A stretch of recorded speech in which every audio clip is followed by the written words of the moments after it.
Hello friends, once again welcome back to my channel. Today we are going to solve the question answers from the Kannada second language Kannada. The chapter name is Mallakamba. Mallakamba. And the chapter 13, lesson number 13 Mallakamba. Friends, ಈ ದಿನ ನಾವು 6ನೇ ತರಗತಿಯ ತಿಳಿ ಕನ್ನಡ ಮಲ್ಲಕಂಬ ಪಾಠದ ಪ್ರಶ್ನೋತ್ತರಗಳನ್ನು ನೋಡೋಣ. ಬನ್ನಿ, ಮೊದಲನೇದಾಗಿ ಅಭ್ಯಾಸ ಇದೆ. Okay, the next main is ಅಭ್ಯಾಸ ಎಕ್ಸಸೈಸ್. ಪದಗಳ ಅರ್ಥ, ವರ್ಡ್ ಮೀನಿಂಗ್. ಅಚ್ಚರಿ, ಆಶ್ಚರ್ಯ, ಬೆರಗು ಮೀನ್ಸ್ ಸರ್ಪ್ರೈಸ್ ಆರ್ ಅಸ್ಟಾನಿಶ್ಮೆಂಟ್. ಆಸ್ಥಾನ, ರಾಜಸಭೆ, ದರ್ಬಾರು ಮೀನ್ಸ್ ರಾಯಲ್ ಕೋರ್ಟ್. ಚಂದೈತಿ, ಬಹಳಷ್ಟು ಚಂದವಿದೆ, ವೆರಿ ಬ್ಯೂಟಿಫುಲ್. ಪ್ರಾರ್ಥಿಸು, ಬೇಡು, ಪ್ರೇ. ದೇಖೋ, ನೋಡು, ಸಿ ಆರ್ ಲುಕ್. ಹಂಗ, ಹಾಗಾಯ್ತೇನು, ಈಸ್ ದಟ್ ಸೋ. ಕಸರತ್ತು ಮೀನ್ಸ್ ವ್ಯಾಯಾಮ, ಶಕ್ತಿ, ಚಮತ್ಕಾರಗಳ ಪ್ರದರ್ಶನ ಮೀನ್ಸ್ ಎಕ್ಸಸೈಸ್. ಅಬ್ಬಬ್ಬಾ, ಅಚ್ಚರಿ ಪದ, ಇಟ್ ಮೀನ್ಸ್ ವಾವ್. ಔಡಲೆಣ್ಣೆ, ಹರಳೆಣ್ಣೆ, ಕ್ಯಾಸ್ಟರ್ ಆಯಿಲ್. ಜಟ್ಟಿ ಅಂದರೆ ಕುಸ್ತಿಪಟು, ರೆಸ್ಲರ್. ಪಟ್ಟು ಮೀನ್ಸ್ ಕುಸ್ತಿಯಲ್ಲಿ ಉಪಯೋಗಿಸುವ ತಂತ್ರ, ಇಟ್ಸ್ ಎನ್ ರೆಸ್ಲಿಂಗ್ ಟೆಕ್ನಿಕ್. ಭಯ್ಯ, ಅಣ್ಣ, ಬ್ರದರ್. ಹೆಡ್ ಮಾಸ್ತರ, ಮುಖ್ಯೋಪಾಧ್ಯಾಯ ಅಂದರೆ headmistress or headmaster. Okay, the next main is ಒಂದು ವಾಕ್ಯದಲ್ಲಿ ಉತ್ತರಿಸಿರಿ. Answer the following questions in one word or a sentence. The first question is, ರಾಜ್ಯೋತ್ಸವದ ಮೆರವಣಿಗೆಯಲ್ಲಿ ಇಬ್ರಾಹಿಂ ಕಂಡ ಕಸರತ್ತು ಯಾವುದು? ಉತ್ತರ, ರಾಜ್ಯೋತ್ಸವದ ಮೆರವಣಿಗೆಯಲ್ಲಿ ಇಬ್ರಾಹಿಂ ಕಂಡ ಕಸರತ್ತು ಮಲ್ಲಕಂಬದ ಮೇಲಿನ ಕಸರತ್ತು ಅಥವಾ ಸಾಹಸ ಪ್ರದರ್ಶನವಾಗಿದೆ. ಎರಡನೇ ಪ್ರಶ್ನೆ, ಮಲ್ಲಕಂಬದ ಮೇಲೆ ಹತ್ತಿದವರು ಏಕೆ ಜಾರುತ್ತಿದ್ದರು?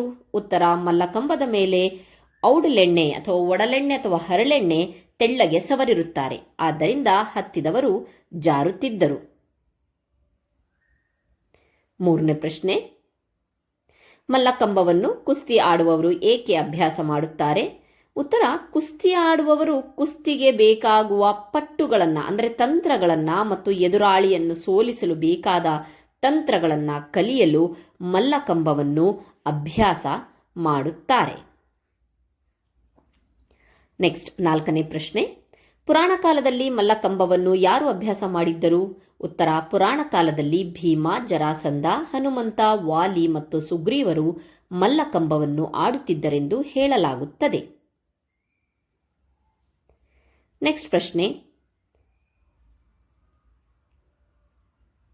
ಹೈದರಾಬಾದ್ ನಿಜಾಮನ ಆಸ್ಥಾನದಲ್ಲಿದ್ದ ಕುಸ್ತಿಪಟುಗಳು ಯಾರು ಯಾರು? ಉತ್ತರ, ಹೈದರಾಬಾದ್ ನಿಜಾಮನ ಆಸ್ಥಾನದಲ್ಲಿದ್ದ ಕುಸ್ತಿಪಟುಗಳು ಅಲಿ ಮತ್ತು ಗುಲ್. ಅಲಿ ಮತ್ತು ಗುಲ್ ಕುಸ್ತಿಪಟುಗಳು ಹಾಕಿದ ಸವಾಲನ್ನು ಯಾರು ಒಪ್ಪಿಕೊಂಡರು? ಉತ್ತರ, ಅಲಿ ಮತ್ತು ಗುಲ್ ಕುಸ್ತಿಪಟುಗಳು ಹಾಕಿದ ಸವಾಲನ್ನು 18 ವರ್ಷದ ಹುಡುಗನಾದ ಬಾಳಂಭಟ್ಟನು ಒಪ್ಪಿಕೊಂಡನು.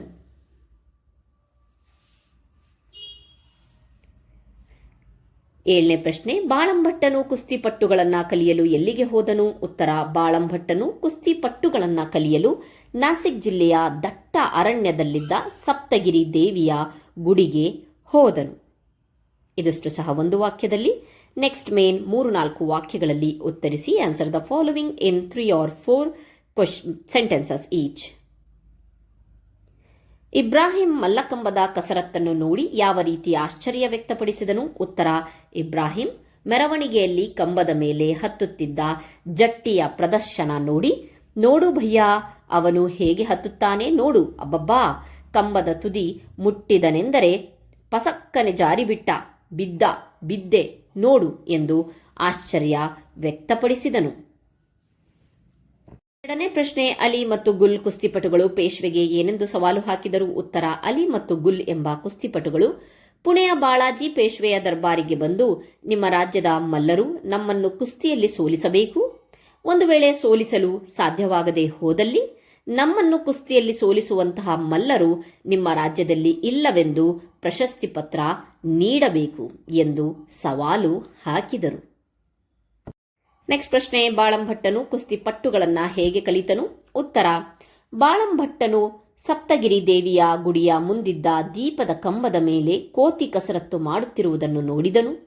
ಅವನು ಕೋತಿಯಂತೆಯೇ ತನಗೂ ಆ ಶಕ್ತಿ ನೀಡೆಂದು ದೇವಿಗೆ ಪ್ರಾರ್ಥಿಸಿ ಪ್ರತಿದಿನವೂ ಮಂಗನಂತೆ ದೀಪದ ಕಂಬದ ಮೇಲೆ ಕಸರತ್ತು ಮಾಡಿ ಕುಸ್ತಿಪಟ್ಟುಗಳನ್ನು ಕಲಿತನು. ಈ ಅಭ್ಯಾಸದ ಜೊತೆಗೆ ಅವನು ಯೋಗವನ್ನೂ ಮಾಡಿದನು ಮತ್ತು ಈ ಪರಿಶ್ರಮವು ಫಲ ನೀಡಿತು. ನೆಕ್ಸ್ಟ್ ಮೇನ್, ಈ ಕೆಳಗಿನ ಮಾತುಗಳನ್ನು ಯಾರು ಯಾರಿಗೆ ಹೇಳಿದರು? Who said this and to whom? The first question, ಕಂಬದ ತುದಿ ಮುಟ್ಟುತ್ತಾನೆಂದರೆ ಪಸಕ್ಕನೆ ಜಾರಿ ಬಿಟ್ಟ. ಉತ್ತರ, ಯಾರು ಹೇಳಿದರು? ಇಬ್ರಾಹಿಂ. ಯಾರಿಗೆ ಹೇಳಿದರು? ಪೀಟರ್ಗೆ ಹೇಳಿದರು. ಎರಡನೇದು, ಒಡಲೆಣ್ಣೆ ತೆಳ್ಳಗೆ ಸವರಿದ್ದಾರೆ, ಕೈ ಇಟ್ಟರೆ ಜಾರುತ್ತದೆ. ಉತ್ತರ, ಯಾರು ಹೇಳಿದರು? ಪೀಟರ್. ಯಾರಿಗೆ ಹೇಳಿದರು? ಇಬ್ರಾಹಿಂಗೆ ಹೇಳಿದರು. ಮೂರನೇ ಪ್ರಶ್ನೆ, ನಿಮ್ಮ ರಾಜ್ಯದ ಮಲ್ಲರು ನಮ್ಮನ್ನು ಕುಸ್ತಿಯಲ್ಲಿ ಸೋಲಿಸಬೇಕು. ಉತ್ತರ, ಯಾರು ಹೇಳಿದರು? ಅಲಿ ಮತ್ತು ಗುಲ್ ಅಂದರೆ ಹೈದರಾಬಾದ್ ನಿಜಾಮನ ಕುಸ್ತಿಪಟುಗಳು. ಯಾರಿಗೆ ಹೇಳಿದರು? ಬಾಳಾಜಿ ಪೇಶ್ವೆ ದರ್ಬಾರಿನವರಿಗೆ. ಬಿಟ್ಟ ಸ್ಥಳಗಳನ್ನು ನೀಡಿರುವ 4 ಆಯ್ಕೆಯ ಉತ್ತರಗಳಿಂದ ಸರಿಯಾದದನ್ನು ಆರಿಸಿ ಬರೆಯಿರಿ. ದ ಫಸ್ಟ್ ಕ್ವಶನ್ ಈಸ್, ಮಲ್ಲಕಂಬಕ್ಕೆ ಔಡಲ ಎಣ್ಣೆ ಸವರಿರುತ್ತಾರೆ. ಔಡಲ, ಓಕೆ. ಮಲ್ಲಕಂಬವನ್ನು ಕುಸ್ತಿಪಟ್ಟುಗಳನ್ನು ಕಲಿಯಲು ಅಭ್ಯಾಸ ಮಾಡುತ್ತಾರೆ. ಕುಸ್ತಿ. ಬಾಳಾಜಿ ಪೇಶ್ವೆಯ ಸ್ಥಳ ಪುಣೆ. ಬಾಳಂಭಟ್ಟ ಕುಸ್ತಿಪಟ್ಟುಗಳನ್ನು ಕೋತಿ ನೋಡಿ ಕಲಿತುಕೊಂಡನು. ಓಕೆ. ನೆಕ್ಸ್ಟ್, ಭಾಷಾಭ್ಯಾಸ. ಕೆಳಗಿನ ಪದಗಳನ್ನು ನಿಮ್ಮ ಸ್ವಂತ ವಾಕ್ಯದಲ್ಲಿ ಬಳಸಿರಿ. It means write your own sentence. Okay. ಮೆರವಣಿಗೆ. ದಸರಾ ಮೆರವಣಿಗೆ ನೋಡಲು ತುಂಬ ಖುಷಿಯಾಗುತ್ತದೆ. ಆಸ್ಥಾನ. ಅಕ್ಬರನ ಆಸ್ಥಾನದಲ್ಲಿ ಹಲವು ವಿದ್ವಾಂಸರಿದ್ದರು. ಫಲ ನೀಡು. ನನ್ನ ಪರೀಕ್ಷೆಯ ಕಠಿಣ ಕ್ರಮಗಳು ನನಗೆ ಫಲ ನೀಡಿದವು. ಪ್ರಶಸ್ತಿ ಪತ್ರ. ಓಟದ ಸ್ಪರ್ಧೆಯಲ್ಲಿ ಮೊದಲ ಬಹುಮಾನ ಪಡೆದ ಪ್ರಶಸ್ತಿ ಪತ್ರ ನನ್ನದಾಯಿತು. ಸರ್ಕಸ್. ಕಸರತ್ತು. ಸರ್ಕಸ್ನಲ್ಲಿ ಹಲವಾರು ಕಸರತ್ತುಗಳನ್ನು ನಾವು ನೋಡಬಹುದು. ಸವಾಲು. ಸವಾಲುಗಳನ್ನು ಸ್ವೀಕರಿಸಿ ಜಯ ಗಳಿಸಬೇಕು. ನೆಕ್ಸ್ಟ್ ಮೇನ್, ಪ್ರಸ್ತುತ ಪಾಠದಲ್ಲಿ ಉತ್ತರ ಕರ್ನಾಟಕದ ಆಡುಮಾತುಗಳಿವೆ. ಅಂತಂದರೆ ಉತ್ತರ ಕರ್ನಾಟಕದಲ್ಲಿ ಹೆಚ್ಚಾಗಿ ಬಳಸುವಂತಹ ಪದಗಳಿವೆ. ಅವುಗಳನ್ನು ಗ್ರಾಂಥಿಕ ರೂಪದಲ್ಲಿ ಬರೆದಿದೆ, ಗಮನಿಸಿರಿ. ಗ್ರಾಂಥಿಕ ರೂಪ ಅಂತಂದರೆ ನಾವು ಯಾವ ರೀತಿಯಾಗಿ ಮಾತಾಡ್ತೀವಲ್ವಾ, ಹ್ಯಾಂಗ ಅದನ್ನು ನೋಡು ಅಂತಾರಲ್ವಾ. ಸೊ ಹ್ಯಾಂಗ ಅಂತಂದರೆ ಹೇಗೆ ಅಂತ ಹೇಳಿ. ಮ್ಯಾಲ, ಮೇಲೆ. ಜಾರ್ತೈತಿ, ಜಾರುತ್ತದೆ. ಅಲ್ನೋಡು, ಅಲ್ಲಿ ನೋಡು. ಕಲಿತಾರ, ಕಲಿಯುತ್ತಾರೆ. ಇದ್ರಂತ, ಇದ್ದರಂತೆ. ಅದೇ ರೀತಿ ಕೆಲವು ಆಡುಮಾತಿನ ಪದಗಳು ಈ ಪಾಠದಲ್ಲಿದೆ. ನೀವು ಅವುಗಳನ್ನು ಪಟ್ಟಿ ಮಾಡಿ ಅವುಗಳಿಗೆ ಗ್ರಾಂಥಿಕ ರೂಪ ಬರೆಯಿರಿ ಅಂತ ಹೇಳಿಕೊಟ್ಟಿದ್ದಾರೆ. ಸೊ ನೋಡೋಣ. ಬಂದೈತಿ, ಬಂದಿದೆ. ಪಡೆದಂತ, ಪಡೆದನಂತೆ. ದಸರಾದಾಗ, ದಸರಾದಲ್ಲಿ. ಜಾರತೈತಿ, ಜಾರುತ್ತಿದೆ. ಎದಕ, ಏತಕ್ಕೆ. ಆಡ್ತಿದ್ರಂತ, ಆಡುತ್ತಿದ್ದರಂತೆ. ನೆಕ್ಸ್ಟು, ಕೆಳಗೆ ನೀಡಿರುವ ಪದಗಳನ್ನು ಬಿಡಿಸಿ ಬರೆಯಿರಿ. ರಾಜ್ಯೋತ್ಸವ. ರಾಜ್ಯ ಪ್ಲಸ್ ಉತ್ಸವ, ರಾಜ್ಯೋತ್ಸವ. ಇದು ಪೂರ್ವ ಪದ, ಇದು ಉತ್ತರ ಪದ ಆಗುತ್ತೆ. ಸೊ ಎರಡಕ್ಕೂ ಮೀನಿಂಗ್ ಇರಬೇಕು, ಆ ರೀತಿಯಾಗಿ ನಾವು ಬಿಡಿಸ್ಬೇಕಾಗತ್ತೆ. ಮಲ್ಲಗಂಬ. ಮಲ್ಲ ಪ್ಲಸ್ ಕಂಬ. ಜಟ್ಟಿಯಾಳು. ಜಟ್ಟಿ ಪ್ಲಸ್ ಆಳು. ಅಲ್ನೋಡು, ಅಲ್ಲಿ ಪ್ಲಸ್ ನೋಡು. ನೆಕ್ಸ್ಟ್, ಈ ಕೆಳಗಿನವುಗಳಿಗೆ ಲಘು ಟಿಪ್ಪಣಿ ಬರೆಯಿರಿ ಅಂತ ಇದೆ. ನೆಕ್ಸ್ಟ್ ಮೇನ್, ಈ ಕೆಳಗಿನವುಗಳಿಗೆ ಲಘು ಟಿಪ್ಪಣಿ. ಲಘು ಟಿಪ್ಪಣಿ ಅಂದರೆ short paragraph. Okay. First topic is mallakhamb. ಉತ್ತರ, ಮಲ್ಲಕಂಬ ಅಥವಾ ಮಲ್ಲಗಂಬ ಎಂಬುದು ದೇಹದ ಕಸರತ್ತಿನ ಒಂದು ಜನಪ್ರಿಯ ಕ್ರೀಡೆಯಾಗಿದೆ. ಇದು ಮಕ್ಕಳು ಮತ್ತು ವಯಸ್ಕರಿಂದ ಹಿಡಿದು ಎಲ್ಲರಿಗೂ ಬಹಳ ಇಷ್ಟವಾದ ಆಟವಾಗಿದೆ. ಸ್ವರೂಪ ಮತ್ತು ಉದ್ದೇಶ. ಮಲ್ಲಕಂಬವು ಕುಸ್ತಿಗೆ ಪೂರಕವಾದ ಪಂದ್ಯವಾಗಿದೆ. ಕುಸ್ತಿ ಆಡುವವರು ತಾನು ಹಾಕುವ ಪಟ್ಟುಗಳನ್ನು ಈ ಕಂಬದ ಮೇಲೆ ಅಭ್ಯಾಸ ಮಾಡುತ್ತಾರೆ. ಎದುರಾಳಿಯನ್ನು ಸೋಲಿಸುವ ತಂತ್ರಗಳನ್ನು ಇಲ್ಲಿ ಕಲಿಯುತ್ತಾರೆ. ಕಂಬದ ರಚನೆ. ಈ ಕಂಬವನ್ನು ತೇಗದ ಕಟ್ಟಿಗೆಯಿಂದ ಮಾಡುತ್ತಾರೆ. ಇದರ ಎತ್ತರ ಸುಮಾರು 3.5 ಮೀಟರ್ ಅಥವಾ 10 ರಿಂದ 11 ಮೊಳ ಇರುತ್ತದೆ. ಇದರ ತಳಭಾಗದ ಸುತ್ತಳತೆಯು ಅಂದಾಜು 50 ರಿಂದ 60 ಸೆಂಟಿಮೀಟರ್ ಇರುತ್ತದೆ ಮತ್ತು ಮೇಲೆ ಬಂದಂತೆ ಸಣ್ಣದಾಗುತ್ತಾ ಹೋಗುತ್ತದೆ. ಕಂಬದ ಮೇಲ್ಮೈ ಬಹಳ ನುಣುಪಾಗಿರುತ್ತದೆ. ಇದರ ಮೇಲೆ ಹರಳೆಣ್ಣೆಯನ್ನು ಸವರಿದ್ದು ಕೈ ಹಿಡಿದರೆ ಜಾರುತ್ತದೆ. ಇದರ ವಿಧಗಳು ಮಲ್ಲಗಂಬದಲ್ಲಿ ಸ್ಥಿರ ಮಲ್ಲಕಂಬ, ಮಣಿಯ ಮೇಲಿನ ಮಲ್ಲಕಂಬ, ಹಗ್ಗದ ಮಲ್ಲಕಂಬ, ಹೀಗೆ ಹಲವಾರು ವಿಧಗಳು ಇವೆ. ಪ್ರಸಿದ್ಧಿ. ಮಲ್ಲಕಂಬವು ಮಹಾರಾಷ್ಟ್ರ ಮತ್ತು ಕರ್ನಾಟಕದಲ್ಲಿ ಬಹಳ ಪ್ರಸಿದ್ಧವಾಗಿದೆ. ಕರ್ನಾಟಕದ ಬೆಳಗಾವಿ, ಬಳ್ಳಾರಿ, ಕೊಪ್ಪಳ, ಬಿಜಾಪುರ ಮತ್ತು ಮೈಸೂರು ಜಿಲ್ಲೆಗಳ ಗರಡಿ ಮನೆಗಳಲ್ಲಿ ಮಲ್ಲಗಂಬದ ಆಟಗಳು ಏರ್ಪಟ್ಟಿರುತ್ತವೆ. ಐತಿಹಾಸಿಕ ಹಿನ್ನೆಲೆ: ಈ ಆಟವು ಪುರಾಣ ಕಾಲದಿಂದ ನಡೆದು ಬಂದಿದೆ. ಭೀಮ, ಜರಾಸಂಧ, ಹನುಮಂತ, ವಾಲಿ ಮತ್ತು ಸುಗ್ರೀವರಂಥವರು ಇದನ್ನು ಆಡುತ್ತಿದ್ದರು ಎಂದು ಹೇಳಲಾಗುತ್ತದೆ. ಮಲ್ಲಗಂಬವು ಮಾನವ ಜನಾಂಗಕ್ಕೆ ಹನುಮಂತನ ಕೊಡುಗೆ ಎಂದು ನಂಬಲಾಗಿದೆ.